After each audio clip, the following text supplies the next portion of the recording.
일본의 다카이치 사나이 총리, 우리가 알기로는 지지율이 꽤 높은 걸로 알고 있었는데 요즘 보니까 뭐 40%대 초반까지 급락했다 이런 얘기가 나오는데, 다카이치 총리가 차기 여왕이 탄생할 가능성을 막았기 때문이다라고 그런 얘기가 나옵니다. 자기는 최초 여성 총리인데 왜 여성 여왕 탄생은 막는 거냐, 뭐 이래서 이제 여성들의 반발이 심하다는 건데, 자, 이현우 기자, 이게 취임 초에 뭐 70%, 80% 이렇게만 올라갔었는데 이렇게 급격하게 지지율이 빠진 핵심 원인, 그 여왕 문제 때문에 빠졌다는 것도 좀 납득이 안 가는 부분이에요. 어떻습니까? 네, 이게 사실 우리나라도 그렇고 네. 이게 왕실이란 존재가 아예 없는 나라들은 좀 이해하기 힘든 부분인데요. 사실 이제 보통 지지율이 저 정도로 빠지면 뭐 부패 스캔들이 터지거나 아니면 경제가 엄청나게 뭐 경제율 하락하거나 그런 네네. 부분이 있어야 되는데, 사실 지금 다카이치 총리가 된 이후에 별다른 스캔들이 발생한 것도 없고 일본 증시도 엄청 많이 올라갔습니다. 수출 경기도 좋게 나왔기 때문에 30%나 빠질 일인가 이렇게 생각이 되는데, 예상보다 일본 국민들한테 왕실 이슈가 굉장히 중요하다, 민감하다, 그런 분석이 나오고 있습니다.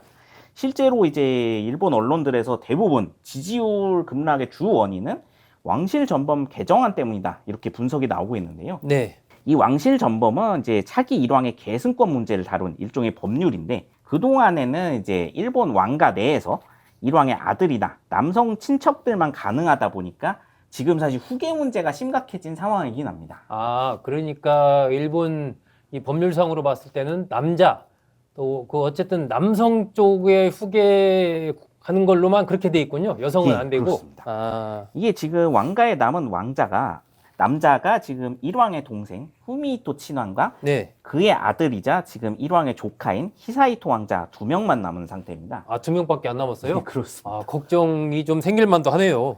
예, 거기다 후미히토 친왕은 지금 60세라서 아들을 한 번 더 이제 보기는 좀 어려운 나이로 해석이 되고 있고요. 히사히토 왕자는 지금 19세인데 이제 건강 문제가 좀 제기가 되고 있는 상황입니다. 아하. 근데 지금 상황에서는 이게 2명밖에 없다 보니까 왕위 계승자가, 이게 보통 왕위 계승 후보자는 최소 3명은 넘게 있어야 이제 안심이 되는데 너무 적다는 부분이 문제가 됐고, 네. 그래서 일본 국민들 대다수는 왕실 전범을 이번에 수정을 해서 여성도 왕이 되게 하자 이런 여론이 높았다고 합니다. 네. 사실 일본은 역사 기간 동안에 특히 중세 시대에 여왕이 굉장히 많았다고 알려져 있거든요. 그리고 최초로 일본을 이제 세운 사람으로 알려진 여왕도 이제 히미코라는 사람으로 알려져 있습니다. 네. 근데 이 메이지 유신 이후에 이제 왕실 전범이 개정되면서 남자만 왕이 되게 이제 바뀌었었는데, 이제 그냥 여왕도 이제 되게 만들자, 그렇게 고치자 이런 여론이 지배적이었거든요. 더군다나 이제 일왕의 지금 딸인 아이코 공주가 이제 굉장히 똑똑한 사람이다 이렇게 네. 알려져서 이 사람이 여왕이 됐으면 좋겠다는 국민 여론이 많았습니다. 네. 근데 이번에 자민당 주도로 이제 개정안이 통과가 되긴 했는데 좀 국민 여론하고 굉장히 다르게 됐다고 합니다. 어떡해요?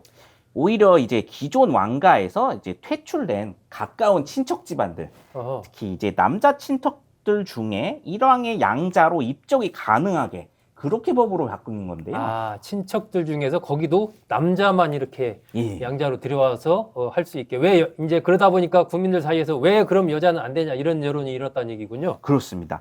심지어 일왕의 36촌까지 양자 입적이 가능하도록 법을 바꿨습니다. 36천이요?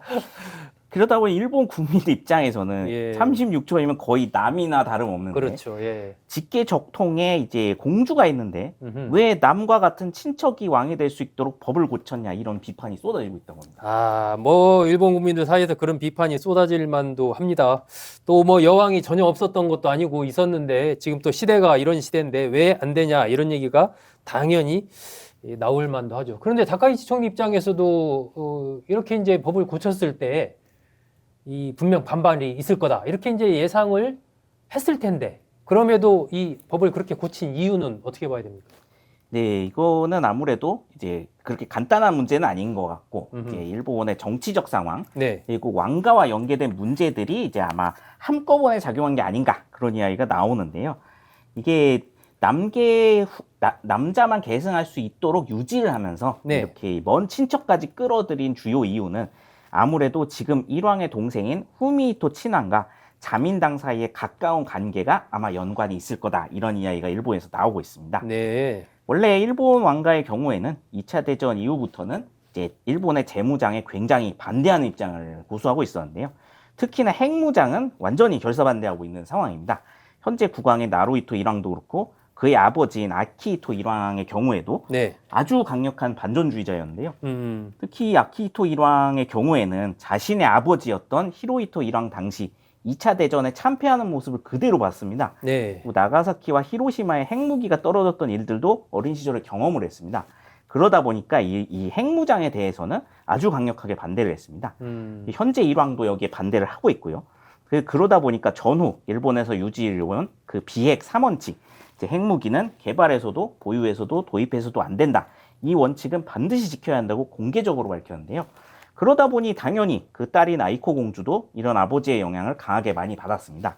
근데 반대로 동생인 후미히토 친왕은 자민당과 가깝기도 하고 일본의 재무장이나 이제 핵무장 문제에 대해서 노골적으로 반대 입장을 이야기한 적이 없다고 알려져 있습니다. 그리고 자민당 정책에 대해서 그렇게 심하게 반대할 가능성도 낮을 거다 이런 판단이 나오는데요. 본인이나 적어도 본인 아들이 왕위 계승을 하기를 강력하게 바라고 있다 보니까 자민당과의 정치적 협력을 굉장히 중요하게 생각한다. 그런 해석이 나옵니다. 네. 그래서 이제 자민당도 왕실 전범이 후미히토 친왕 쪽에 유리하도록 이번에 개정을 추진한 게 아니냐 이런 지금 해석이 나오고 있습니다. 아, 그렇군요.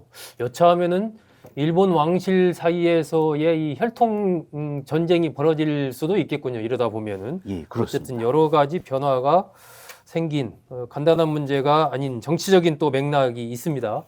그런데 뭐 영국이라든지 다른 뭐 태국도 그렇고 이렇게 왕실이 있는 나라여도 대부분 그냥 상징적으로만 있잖아요.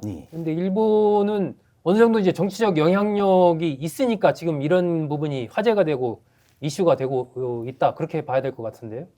네, 일본에서도 지금 사실 왕이란 존재 자체가 이미 여기는 중세시대부터 별로 권한은 없었지만 네. 국가적 상징이나 이제 국민 통합에 있어서는 굉장히 정치적 영향력을 강하게 행사했다는 평가를 받는데요. 네.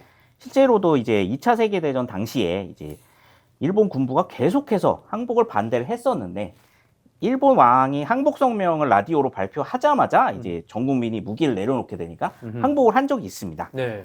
이러한 역사성이 또 있기 때문에 또 왕가가 계속 지금까지 유지가 된다는 상징성이 또 강하다 보니까 이제 이 정치적 현안에 있어서 국왕이 세세한 건 언급을 못 하더라도 이제 재무장이나 핵무장과 같은 이제 국가의 명운이 달린 정책에 대해서는 이제 국왕의 의지 발언이 여전히 정치적으로 강력한 영향을 가진다.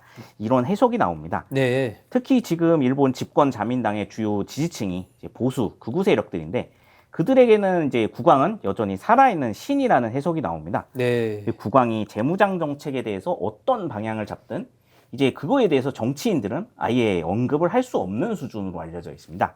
진짜 잘못 말했다가는 그 사람의 정치 인생이 다 날아갈 수도 있다 이런 이야기도 나오는데요.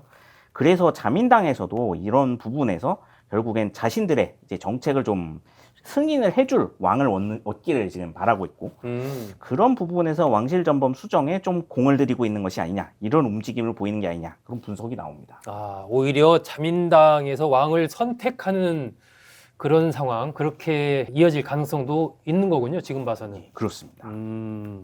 어쨌든 지금 이현우 기자 설명 들어보면 이 문제가 이제 일본의 이른바 전쟁할 수 있는 나라로의 변화, 재무장 이것과 연결되고 그것이 만약에 이제 핵무장으로까지 나아간다면 이게 특히 우리나라로서도 이게 굉장히 민감한 문제잖아요. 앞으로 좀 전반적으로 어떻게 봐야 됩니까? 일본의 재무장 특히나 이제 말씀해주신 이제 핵무장까지 만약에 간다고 한다면은 지금 이제 일본 자민당 우익 세력들은 핵 개발까지는 미국의 승인을 얻지 못하더라도 미국으로부터 핵 전술 핵무기 정도를 이제 매입해 오거나 아니면 미군 기지로 도입하는 정도 가능하지 않느냐 이런 이야기까지 나오고 있는 상황입니다. 근데 그럴 경우에 일본보다 이제 전술 핵도의 문제에 있어서는 특히 북한 핵무기 위협을 직접 받고 있는 이제 한국은 명분면에서 훨씬 앞서 있는 상황입니다. 더구나 지금 미국에서 최근 핵잠수함 개발 제한을 이제 풀어준다고 약속을 했었기 때문에 우리나라도 미국하고 원자력 핵협정을 재개정해야 되는 그런 상황인데요. 그런 굉장히 예민한 이제 시점이기 때문에 일본 정부가 이제 왕가를 만약에 진짜 압박을 해서 이제 이런 핵무장 기조까지 완전히 세우고 핵을 도입한다고 발표를 한다면은 이게 우리나라만의 문제에서도 끝나는 게 아니라 아마 한국, 미국, 일본 그리고 아시아 전체의 안보 문제로 커지지 않겠냐 이런 해석도 나옵니다. 네. 그리고 더구나 이게 중국 입장에서는 굉장히 크게 반발을 할 요소가 커지고 있는데요. 비핵 3원칙이 깨지면은 사실상 그 순간부터 이제 중국 입장에선 일본이 재무장을 하는 게 아니냐 이거를 기정사실화로 받아들일 것이고, 그럼 중국 입장에서는 이제 대만 유사시 일본의 파병 가능성을 또 다카이치 총리가 언급을 했었기 때문에 이런 문제에 있어서 또 대만 문제를 두고 중국과 일본 간의 이제 사이가 굉장히 악화되지 않겠냐, 외교적 마찰이 발생하지 않겠냐, 그런 우려까지 나오는 것 같습니다. 네. 어쨌든 중국과 일본의 갈등이 커지고 군사적인 충돌까지 가게 될 경우는 중간에 있는 우리나라도 그런 영향을 상당히 받을 수밖에 없습니다. 여러 가지 상황들 좀 잘 봐야 될 것 같습니다. 일본 여왕의 탄생을 막았다라고 해서 지금 지지율이 급락한 다카이치 총리 얘기까지 나눠봤습니다. 이현우 기자 수고했습니다. 네, 감사합니다.